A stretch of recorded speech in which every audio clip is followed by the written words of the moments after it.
I hope that we cease to exist. I hope one day we close down. They detain, disappoint, they still delight in that name. Then scared disease, decline, decrease, deceive, grow. So hello, my name is Grace Lee-Khoo.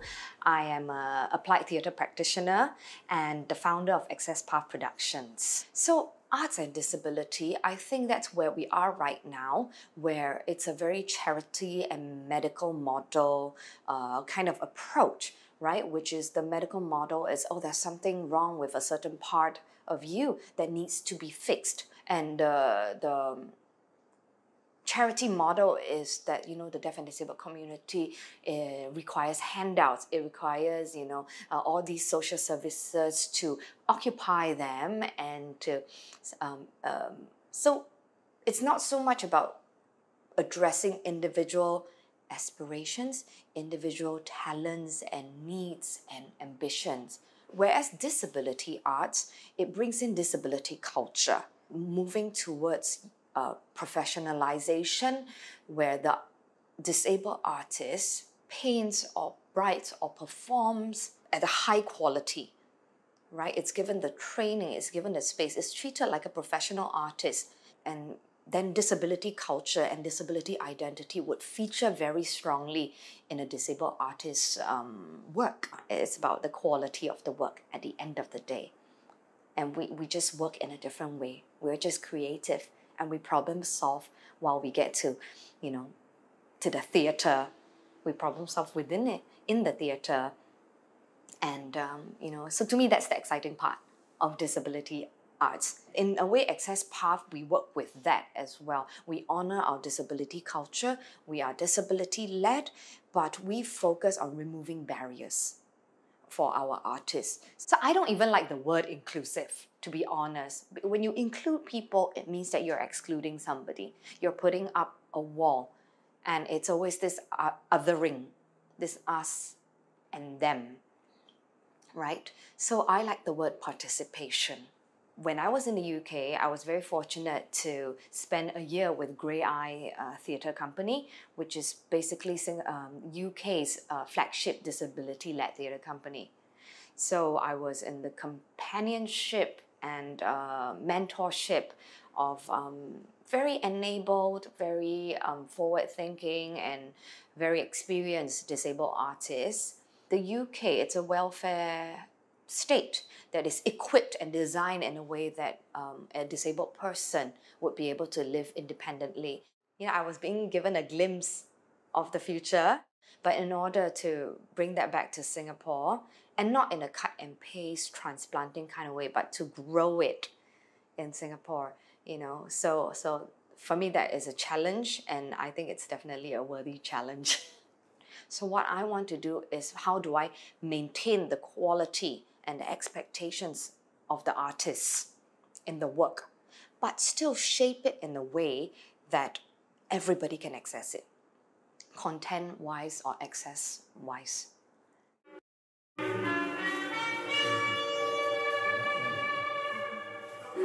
It was interactive, it was a performative tour, so I want that interaction, I want that, that constructive connection, so that we can participate and share that space with the public, but also these venues are given the courage and the confidence to open their doors to more diverse audience and patrons. Oh my goodness, it's a wonderful, wonderful group of people. I trust my collaborators, and I'm not that director that comes in and imposes my vision. I'm here to create that playground. And what kind of tools you need, I'm gonna make sure I assemble it in a way that y'all get to come in and play. I try to work with disabled artists as much as I can. They're all there for a reason. Amar is there because he's a phenomenal dancer. He's an absolutely phenomenal dancer, but yet he has an eye and the training of a filmmaker as well. And we have Will Smith, Daniel Bourdain, who is more came from a background of music producing, beatboxing. They were so good in telling this story about Subin, that it became about the work and not about disability. They just happened to be artists who, like I said, needed that wheelchair or has an atypical body or, was such an excellent dancer. That's it. Disability just becomes something that shares the room. I start to appear. I start to appear. I start to appear. I start to appear. Oh, wow. It's a big project. This collaboration between UK-based artists who identify as disabled, as well as Singapore artists. The UK artists flew in to work very intensively with our local artists as well. So they were emerging artists, and Daniel Bodin, Will Smith was one of them.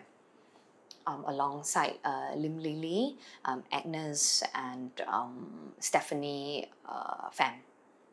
And so 4 of them were identified, and they were training at that point of time. So very new, but and raw, but very open to the process. And it was a steep learning curve, especially on the Singapore side. Working with deaf and disabled artists is a very new thing. During our R&D process, where we did it in the black box, there were no lifts to go up there. So we had to have this very respectful conversation with Daniel and Stephanie about carrying them up there and to do it on their terms. So we were navigating that space together and finding the ethos of working respectfully, and effectively in that space. And Suddenly I Disappear, which started from Kate O'Reilly's D monologues, right? A series of interviews that were conducted over a long period of time. I think almost 10 years in total. The work was informed by about 100 voices. And the interesting thing is, when people see a deaf and disabled person on stage performing, they automatically assume that they're performing their own stories. It's society that needs to be healed, made whole, not me. I don't want their prayers, I don't want their healing. I am happy as I am. And Suddenly I Disappear really came in and pulled the rug from the feet of the audience, who came in expecting sob stories or angry ranting, which we get a lot, you realize. It's either very sad or very angry voices, So this was another approach.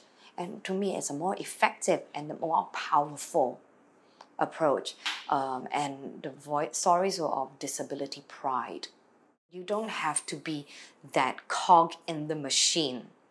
The more unusual and atypical that you are, Access Path is the space for you. Come in and fly that so-called freak flag. A wheelchair is actually a symbol. It's not just a symbol, it's a mobility aid. It's freedom. And it's about parity, not charity. I bang on and on about that. The onus is not on the disabled person.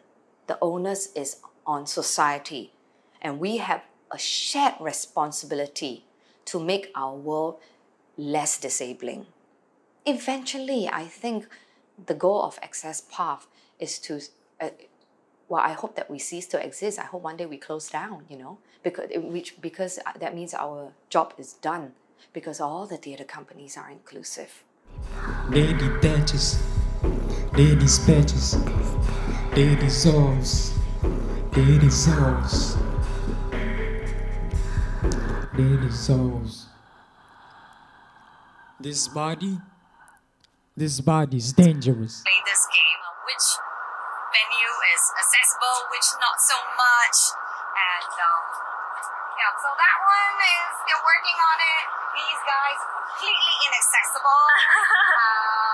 They are pretty good. They're lovely. Over there, they are lovely frontline staff at the box office. This body is dangerous. It desires, it delights, it delivers, it dances.